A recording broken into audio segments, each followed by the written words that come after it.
하나님 아버지 은혜를 감사합니다. 지난밤에도 우리를 보호하여 주시고 또 하나님께서 우리를 불러주심을 감사합니다. 오늘도 기도로 하루를 시작하기 원합니다. 우리에게 말씀하여 주시고 깨닫게 하옵소서. 예수님 이름으로 기도드립니다. 아멘. 찬송가 329장 하나님께 찬양드립니다. 찬송가 329장입니다. 주 날 불러 이르소서 말씀대로 전하리라. 나 주님의 뜻을 따라 길 잃은 양 찾으리다. 주 날 인도하옵소서. 나도 남을 인도하리. 주 말씀에 줄인 양떼 다 먹이게 하옵소서. 저 든든한 반석 위에 날 세우사 힘주소서. 내 손을 펴 물에 빠진 저 무리를 건지리다.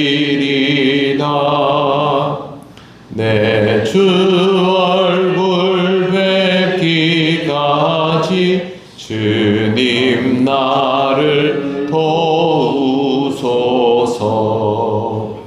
이 천한 몸 받으셔서 주 뜻대로 쓰옵소서.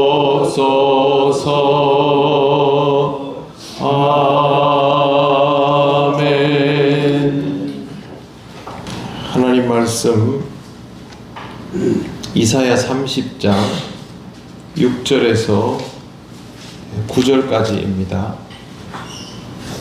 구약 성경 1001쪽입니다. 이사야 30장 6절부터 9절까지 말씀 한 절씩 교독하겠습니다. 네겝 짐승들에 관한 경고라. 사신들이 그들의 재물을 어린 나귀 등에 싣고 그들의 보물을 낙타 안장에 얹고 암사자와 수사자와 독사와 및 날아다니는 불뱀이 나오는 위험하고 곤고한 땅을 지나 자기에게 무익한 민족에게로 갔으나 애굽의 도움은 되고 유익하니라. 그러므로 내가 애굽을 가만히 앉은 자가 이끌었느니라. 이제 가서 백성 앞에서 서판에 기록하며 책에 써서 후세에 영원히 있게 하라. 대저 이는 패역한 백성이요 거짓말하는 자식들이요 여호와의 법을 듣기 싫어하는 자식들이라. 아멘. 강대국의 침공 앞에서 살고자 하는 유다의 노력만 가지고 보면 그 노력은 참 눈물겹습니다. 조공을 바치기 위해서 수고하고 또 무거운 짐을 감수했습니다. 6절 말씀에 보시면 네겝 짐승들에 관한 경고라 이렇게 되어 있습니다. 네겝은 네게브 사막을 뜻하는데 이스라엘과 애굽 사이에 네게브 사막과 신 광야가 있습니다. 이 지역을 통해서 출애굽도 이루어졌고요. 이 지역에서 살고 있는 동물들에 관한 동물들로 인하여 생길 수 있는 문제들을 먼저 언급합니다. 사신들이 그들의 재물을 어린 나귀 등에 싣고 그들의 보물을 낙타 안장에 얹고 암사자와 수사자와 독사와 및 날아다니는 불뱀이 나오는 위험하고 곤고한 땅을 지나가기에 무익한 민족에게로 갔으나 라고 되어 있습니다.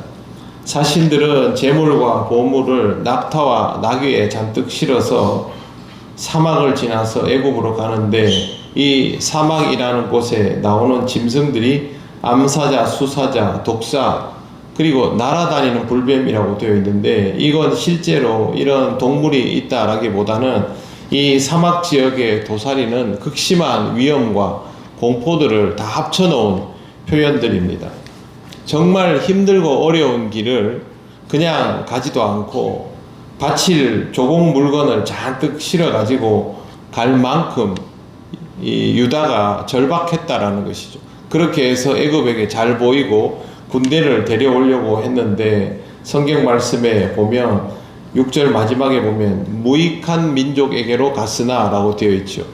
실제로는 도움이 전혀 안 되는 대상을 찾아간 것이고 7절 애굽의 도움은 헛되고 무익하니라. 그러므로 내가 애굽을 가만히 앉은 라합이라 일컬었느니라 라고 되어 있습니다. 라합은 원래 그 성경이나 고대 중동 문학에는 바다 괴물을 상징하는데요. 애굽을 상징하기도 합니다. 애굽의 강력한 군대를 괴물 같다라고 표현하고 그걸 라합이라고 불렀는데 라합이 가만히 앉아 있다는 말은 아무것도 할 수 없는 상태라는 뜻입니다. 전혀 도움이 되지 않는 대상이 바로 애굽이라는 것이죠. 유다의 입장에서는 엄청난 위기를 맞이했으니 그걸 타개하고자 이런 시도를 하게 된 겁니다. 우리도 살아가다가 큰 위기를 맞이하는 상황이 되면 그걸 타개하고자 주변에 이 상황을 타개하게 도와줄 리가 없는가를 찾아보게 되겠지요. 경제적으로 어려워지면 누가 나한테 돈을 빌려주면 좋겠다. 아니면 몸이 갑자기 아플 때는 어느 병원에 가야 내가 이걸 제대로 치료받을 수 있을까? 인간관계가 깨지고 나면 지금 내 처지를 누가 알아줄까? 내 얘기를 들어줄 사람 누군가? 혹시 내 삶에 좋은 벗이 돼줄 사람은 정녕 없단 말인가? 이런저런 생각들을 하게 되지요. 그래서 유다 입장에서 이런 생각들을 할 수 있습니다. 그런데 제일 문제는 하나님께 도움을 구하고 하나님의 뜻에 따라 움직여야 한다는 거죠. 하나님이 애굽을 사용해서 유다를 도울 수 있습니다.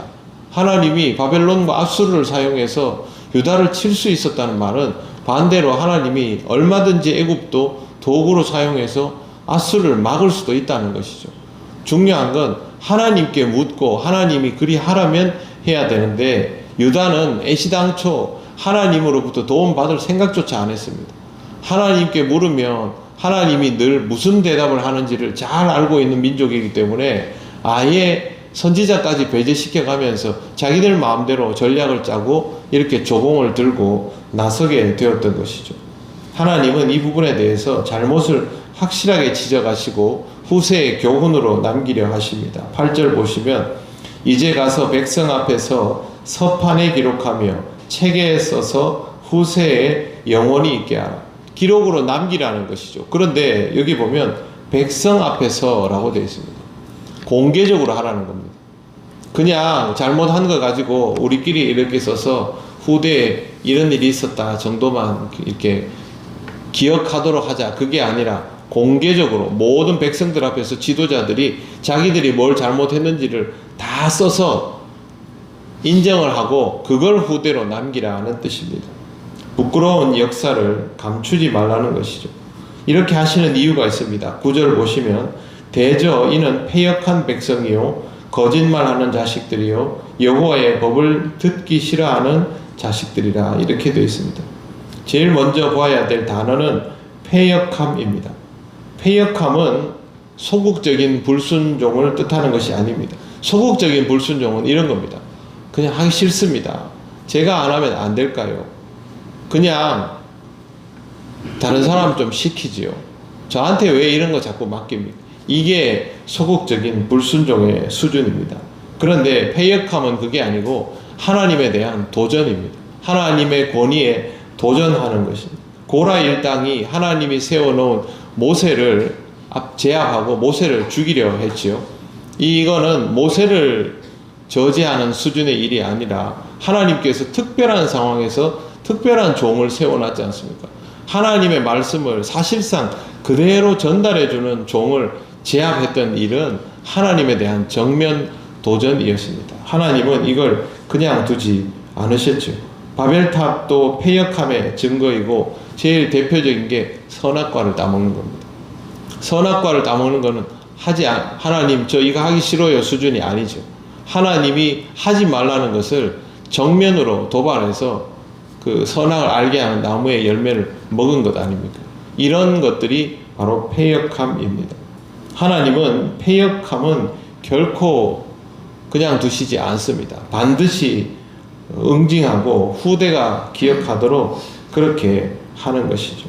거짓말하는 자식과 여호와의 법을 듣기 싫어하는 것도 사실상 마찬가지인데 제일 우리가 주의해야 할 단어가 바로 이 패역함입니다. 우리의 불순종이 하나님에 대한 도전이 될 때 그것은 사실상 하나님께서 용납하시는 경우가 없다라는 것. 그래서 우리는 어떤 경우에도 하나님의 권위에 도전하지는 말아야 합니다. 하나님께 거짓말하지 말아야 하고 하나님의 법을 듣기 싫어하지 말아야 합니다. 신앙생활은 결국 이런 것들을 훈련하는 겁니다. 그래서 우리가 기도할 때마다 우리를 향한 하나님의 뜻이 무엇인가를 깨달아 알기를 원하고 그 뜻을 들었으면 처음에 무조건 다 마음에 들고 받아들이고 그런 게 어디 있습니까? 그렇지 않은 부분들도 분명히 있지요. 그럼에도 불구하고 그것들을 묵상하면서 하나하나 받아들여가는 것이 신앙생활 아닙니까? 바로 이런 과정을 통하여 우리가 하나님 앞에서 패역함의 늪에 빠지지 않고 하나님께 순종하는 자로 살아갈 수 있게 되는 것입니다. 패역함은 어리석은 미래를 가져다 옵니다. 그렇기 때문에 항상 하나님 앞에서 말씀을 듣고 순종함으로 하루하루를 살아가시는 여러분들이 되시기를 바랍니다. 기도드리겠습니다. 하나님 아버지 은혜를 감사합니다. 오늘도 우리에게 귀한 말씀을 주셔서 이 말씀을 따라 하루를 시작할 수 있게 하시니 감사합니다.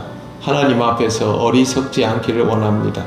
우리의 지혜로 살아가는 것이 아니라 순종함으로 지혜로워질 수 있다는 것을 잊지 않게 하옵소서. 수혜를 통해서 많은 이들이 어려움을 겪고 있습니다. 하루빨리 이 어려움이 복구되게 하여 주시고 우리 성도들의 가정에도 어려움들이 있사오니 빠른 복구가 이루어질 수 있도록 하나님 아버지 일하는 이들로 인하여 돕게 하여 주시옵소서. 모두들의 마음에 있는 어려움들도 하나님 위로하여 주시고 이 일들을 통하여 또 더 전화위복의 계기로 삼을 수 있도록 인도하여 주시옵소서. 오늘도 우리 통역교회 모든 성도들이 하나님의 은혜 가운데 하루를 살기를 원하오며 예수님 이름으로 기도드립니다. 아멘. 하늘에 계신 우리 아버지, 아버지의 이름을 거룩하게 하시며 아버지의 나라가 오게 하시며 아버지의 뜻이 하늘에서와 같이 땅에서도 이루어지게 하소서.